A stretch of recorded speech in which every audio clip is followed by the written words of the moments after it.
The reason I'm thinking about ravens a lot lately is because I just recently wrote yesterday an article for Karen Rocky, who does the volunteer newsletter, and she asked me to write about ravens because we have quite a lot of ravens. And yesterday I walked through the museum, and I think I counted 11 ravens that are somewhere. And some of them, of course, are one piece of sculpture that has two, like Tony Angel's piece right there, or the totem pole out in the hall that has both the raven up high and then raven boy, I don't know if that counts, down lower. So ravens, I've been thinking a lot about ravens. If I'm giving a quick tour, I'll usually try to touch on a couple things. One, a little bit about the artist. Two, a little bit about the species itself. Three, a little bit about the meaning, maybe the meaning of the piece or the significance of the piece. And then I often try to end with like a little bit of a personal story. So starting with the artist, Sandy Scott is a Wyoming artist. She lives over near Lander, and the volunteers have taken a trip to her studio. I unfortunately was not able to join them, but we have had lots of her work in our collection since this museum opened. This one is called Black Magic. And she says, if you read the label, she talks about how much she likes ravens, for one thing, how much a lot of people like ravens. I mean, some people don't, I suppose, because they could get into their garbage. But there are two artists, in fact, in this hallway alone who say ravens are their favorite bird. And Sandy is one of them, and Tony Angel, who did the two ravens just beyond, is another one who says ravens are his favorite bird. Why do people like ravens so much? I think it's because, and you could tell us, I'm sure too, but it's because they have so many qualities that humans admire. They're smart, they're curious, they're acrobatic, they solve puzzles, they mate for life, they mourn each other when one dies. So humans connect oftentimes with ravens. Not only will our visitors see ravens in our collection, but they're sure, or likely, I should say, to see them outside on the sculpture trail as well. We have ravens that nest on the trees right by the upper parking lot. You frequently see ravens perched on the stone facade of the building. You might see ravens trying to get into the garbage. Again, they're very smart and they know how to solve problems. They've even been known to use tools.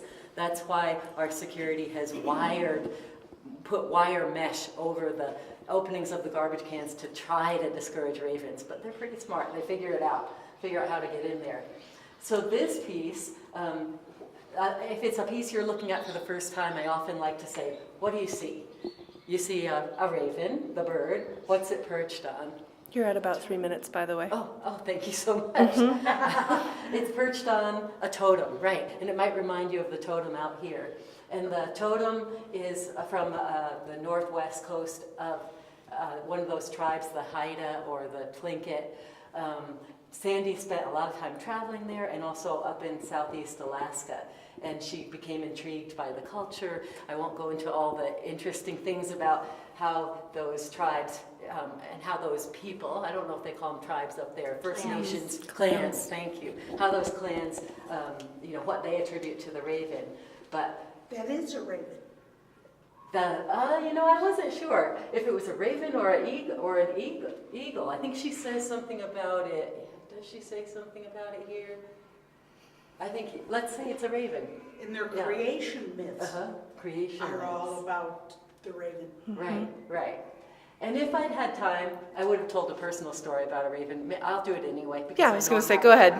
It's okay. The personal story is last summer, outside my office window, I have, fortunately, one of the offices with a window, I sensed some movement, and there was a raven kind of strutting around out there right outside the window. It had a scrap of red fabric in its beak, and it was trying to find just the right spot to hide it. And it was pushing it under the grass, and it would move and push it under the grass. And it reminded me of a story I read about a little girl who regularly fed the ravens outside her home. They'll eat almost just about anything. But I think in this case she was feeding it dog food regularly. And after a while, the ravens started bringing her treasures, shiny objects, to thank her. And so I think, the more I get to know ravens, the more I agree with Sandy Scott. and with Tony Angel that ravens are the best birds ever. Would you agree with me? I would. Yes. And that's the end of my too long tour. So a little bit about the birds, a little bit about the artist, a little bit about the art piece. Probably not, I didn't do enough about the art piece, and a little bit of a personal story. I'll usually arrive here at the end of my tour, and I always tell people, this is our last room, and then you can fly and be free and do the rest of the collection. This is my favorite room. It's a conservation room, and this is the elephant in the room. And this is a piece called Silent Messenger, and it's done by an artist named Steve Kestrel. But Kestrel is a sparrowhawk. It's a bird, so it's kind of nice. And Steve makes it very, very simple. He has a human-sized raven here, and she's alive. And I know that because she's moved her bill.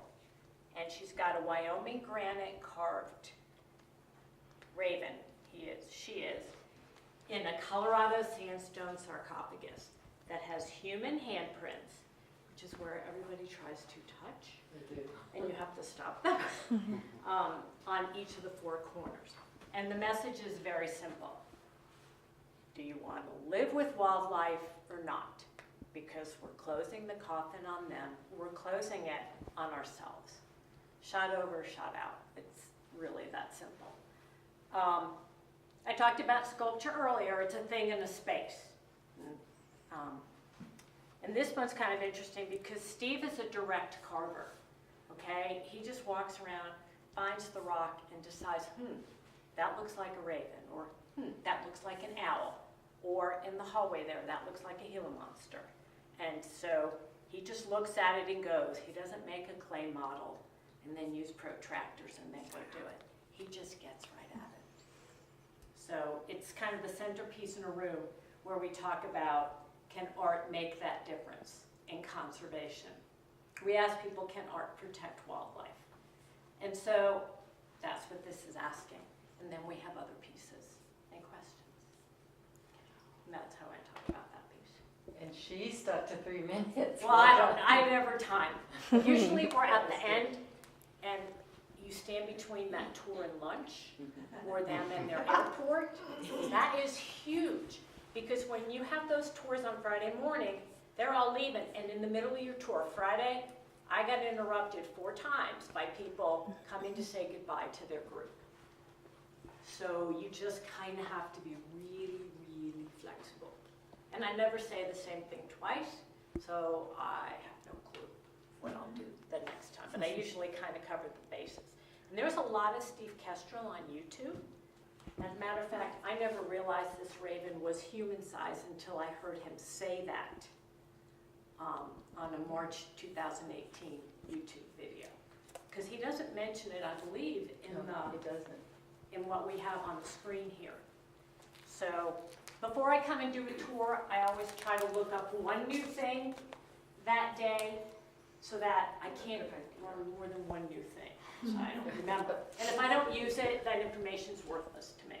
And sometimes I can use it, but every tour is so different. If you have an artist, or you have sculptors, or you, depending on who your group is, really, for me, depends on how I do the tour. If English is their second language, it's a very different tour. And I've had those. So that's kind of how, and I'd much rather talk about this than that. So Laurie, the sarcophagus was made in Colorado? It's out of Colorado sandstone. And Steve's studio, He did that too? yeah, he did both. He did the whole thing. You know, he grew up in New Mexico. He's a guy who rode around shooting rattlesnakes on his horse. Okay, and then like he got the lightning moment. He talks about that. He said, you know, maybe we can just relocate him. We don't need to be killing him. I don't know about that. I understand. And that's a reason. Prairie dogs and black-footed bears, same kind of thing. But so. And ravens. People love to shoot ravens. Oh, really? I would never think of that. So, I mean, he just, you know, he had that moment. Just like, I think so many of these artists have had their moments. Bateman had his, you know, but I just tried to read a little about one. Maybe once a week, maybe once a tour. If it's cold, once a day. But to try to learn that. Because I personally think it's too much to learn all at once. And you still know more than the people you're guiding, you know? So, I like how you pulled in the other pieces, you know, that kind of gets them think, oh, there's a Gila monster, I got to go look for that. Like, that's kind of cool to drop that in there. I like sculpture. I've tended to really focus on sculpture. Normally in the nice time of year, I start outside and I'm out there for 15, 20 minutes. It also works if you have more than one person giving a tour. You can't all start in the same place. And some of the docents, their voices boom more than others, and it's really hard to give a tour across gallery from some folks. So there's, you just kind of learn. I didn't know it the first time I did